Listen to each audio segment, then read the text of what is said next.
Ētika, datu drošība un individuālā katra cilvēka atbildība par mākslīgā intelekta rīku un dažādu mākslīgā intelekta modeļu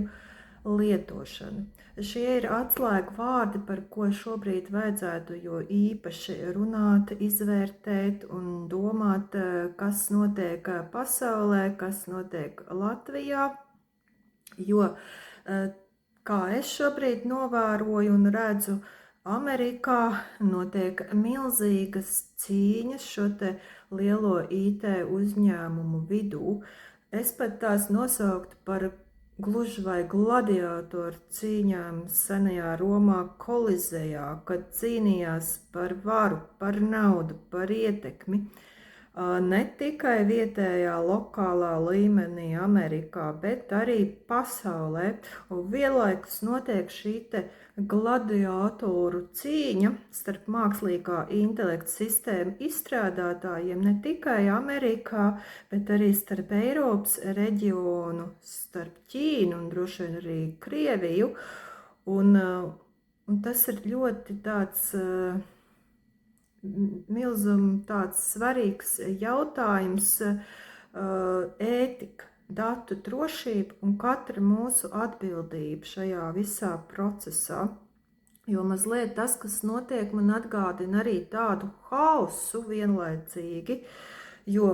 nāk dažādi paziņojumi viens pēc otra, kas ir pat pretstatā. Sākumā, tā kā piemēram Anthropic, kam ir Cloud, nesen paziņoja, ja, kad vajadzētu spiest bremzes pedāli un apstāties, iepauzēt, jo viņuprāt mākslīgā intelekta sistēmas kļūst jau bīstamas, jo cilvēks drīz var zaudēt kontroli pār šiem mākslīgā intelekta modeļiem, šādiem visādiem aģentiem, kas autonomi darbojas, ja, pašuzdarbojas, kā saka, ja. Tāpat laikā tas tiek paziņots, runāts, kad Anthropic pats un OpenAI, kam ir ChatGPT rīks, paziņoja un arī tā kā par to, kad izies publiskajā tā kā piedāvājumā biržās kotēs akcijas, tā kā piesaistīs atkal investors un naudu, un nekur nepazudīs vairs tas mākslīgais intelekts, ja jau tik tālu arī tikuši. Un tad hauss turpinās, tagad ir tāds paziņojums, šāds paziņojums, un tikko atkal tas pats Anthropic, kas brīdināja pasauli, ka vajag piebremzēt, tas atkal atļauj uz pāris nedēļām pasaulē visiem maksas programmas cloud, viņu lietotājiem izmantot visjaudīgākos savus jaunos modeļus, Fable 5 un Mythos 5, un priecīgi entuziasti un eksperti ķērās klāt, jo tas ir pavisam jau tāds attīstīts modelis un nepagāja ne dažas dienas, 3, 4, ka jau ASV valdība atkal metās paziņot pasaulē, kad ir jāizliedz šo te Anthropic 2 jaudīgo modeļu testēšana, izmantošana tiem, kas nav ASV pilsoņi visā pasaulē un arī tāpat skaitā Amerikā un arī pašos šajos uzņēmumos, tātad Anthropic, ja strādā, jo atklāja atkal tur tādas bīstams lietas, kas var kaitēt saistībā ar kiberdrošību un tā tālāk. Tātad, ko domāt atkal mums Latvijā visā šajā procesā, kad šo visu noskatāmies tā kā no malas? Ko mēs varam ietekmēt vispār, ja? Mēs varam ietekmēt individuāli katrs šo te savu atbildību, ko mēs darām ar šiem te mākslīgā intelekta rīkiem, sistēmām, modeļiem, kādi šobrīd mums ir pieejami bezmaksas versijās vai privāti vai uzņēmumos.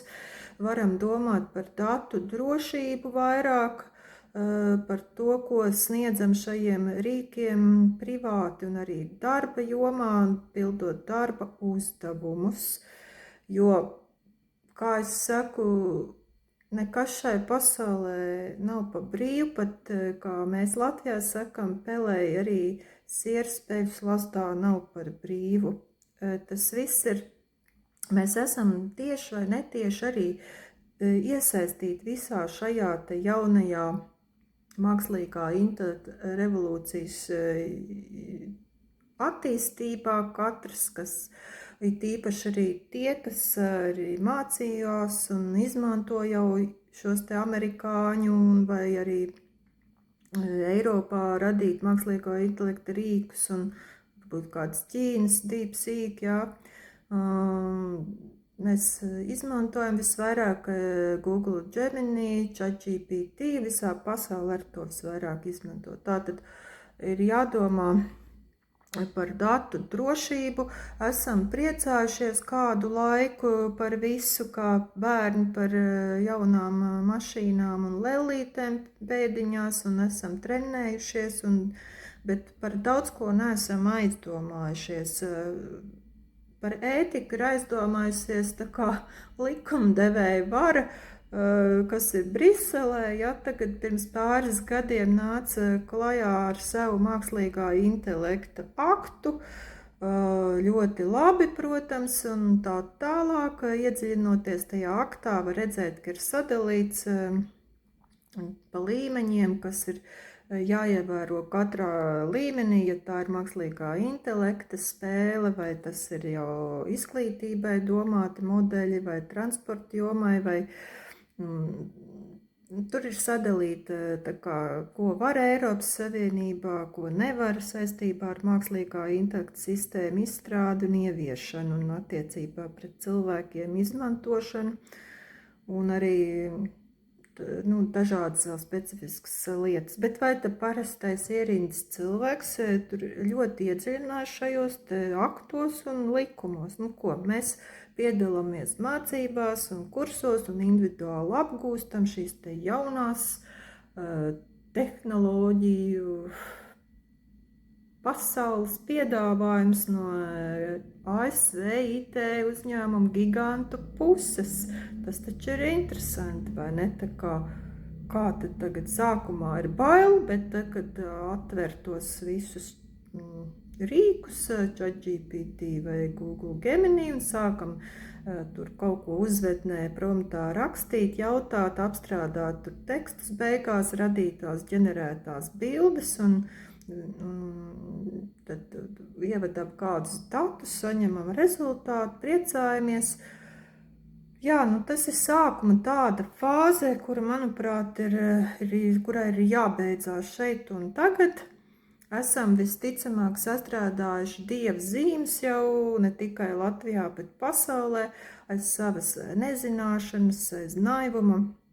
Arī bezmaksas versijās ievadījuši gan informāciju, gan datus, kas noteikti ir arī sensitīvi, vai privātie dati, vai sensitīvi uzņēmumu dati, jo tas viss tādā sākuma stadijā un visu nevar zināt, kā viss darbojas, ja vēl pats neesi atteicies no tās funkcijas, ka tavus ievadītos datus informāciju nedrīkst izmantot šo te mākslīgā intelekta modeļu tālākai apmācībai. Un jo īpaši svarīgi ir uzņēmumos, ja vēl nav darīts, runāt ar darbiniekiem, nevis nostrostēt, kā tu līdz šim to visu lietoji, bet vienkārši cilvēcīgi runāt par šīm lietām, IT speciālisti vai arī kādi no ārpuses IT speciālisti, lai iet un stāsta, kā ir šīs te visas lietas, kur tā informācija nonāk, kā tie modeļi visi mācās no cilvēku intelekta un kļūst vēl gudrāki.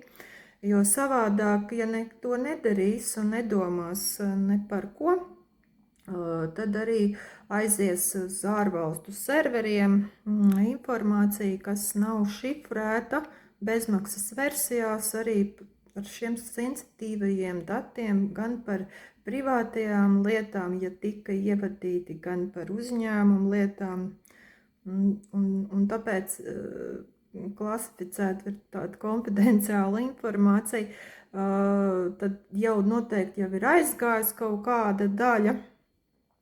bet nekad nav par vēlu sākt šeit un tagad. Un tas akts, mākslīgā intelekta akts tas ir jauki pārsvarā tiem nozares ekspertiem, bet parastais cilvēks, tāpat kā lietojot WhatsApp, tak nedomā arī, kā tur tie dati, bildes, kā viņi tur lidinās no viena telefona uz otru vai datoru, pēdiņās lidinās, bet tur vismaz mēs redzam, tur rakstīts ir tie šifrēti dati, tātad kaut kur kāds viņus nevar pa ceļam tā sagrābt, bet ar tiem mākslīgā intelekta rīkiem ir šoreiz bezmaksas versijās, ir citādāt maksas versijās, ja lieto, tur jau kaut kas ir vairāk atrunāt šī te datu lietošana, drošība, tā, cik daudz tur lieto, tur atkal uzņēmumos nopietni IT speciāls piegājuši jautājumam, tad lai var lietot šos te rīkus un lai ievieš, lai neaiziet ārpus uzņēmumu šī trešajām pusēm šī te konfidenciālā informācija. Bet tāpat laikā ir skaidrs, ka ne tikai droši vien Latvijā, bet arī pasaulē tie miljoni, kas lieto, kaut ko sāka mācīties un ievadīja arī darba lietas, un tāpēc tie modeļi ir gudrāki. Un es arī redzu, ka gada laikā tie modeļi jau runā daudz labākā latviešu valodā raksta, gan gramatiski, gan stilistiski, literāri, tie izteicieni, visi, mēs paši viņus esam apmācījuši ar saviem promptiem, uzvednēm. Un tas ir tas vēl jautājums ir par ētiku sekot, arī izstrādātājiem Amerikā ir jādomā par šo ētiku, cik tālu iet vispār. Un jābūt šim te godaprātam gan pret cilvēks kopumā, gan pret sevi, ja tā padomā. Tā, jo tas ir tāds pasaules milzīgs pavērsiens, mākslīgā intelekta attīstība, kas ietekmē ļoti milzīgus procesus dažādās ar cilvēku saistītās jomās. Tas nav tā kā industriālā revolūcija, kad bija vilciens pārnīca kūpoši dūmeni brauc, un tad pēc laika brauc ātri vilciens, un ko tas izmainīja vispār visās sabiedrības un ekonomikas un finanšu sistēmās un sociālās sfērās. To, ka ātrāk nokļuva no punkta A līdz B, bet, bet mākslīgais intelekts tā jau ir sasaiste ar cilvēces kolektīvo intelektu, ar katra individuālo smadzeņu darbību, IQ, šo te intelektu pakāpi, mēs tur savus datus, zināšanas ievedam, un arī pats mākslīgais intelekts savāc no publiskajiem datiem internetā, digitālajā vidē. Visus tos datus saliek kopā, un tā kā principā paši cilvēki esam atdevuši šiem jaudīgajiem lielajiem IT, ASV, pārsvarā arī Eiropas un citiem mākslīgo intelektu sistēmu izstrādātājiem paši savu intelektu, tā sakot, bet pretī, ko esam saņēmuši, iespēju tur eksperimentēt un kaut ko izveidot gan maksas, gan bezmaksas versijās, bet faktiski jau būs jādomā par šiem te datiem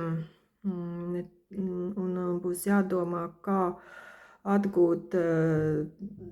tur ieguldīt to, kas nāk publiskajā jomā, ieguldīto žurnālistu darbu, masmediju darbu, pētnieku, vēsturnieku, vispārējo, kas ir pieejams, ko mākslīgais intelekts ir izmantojis, un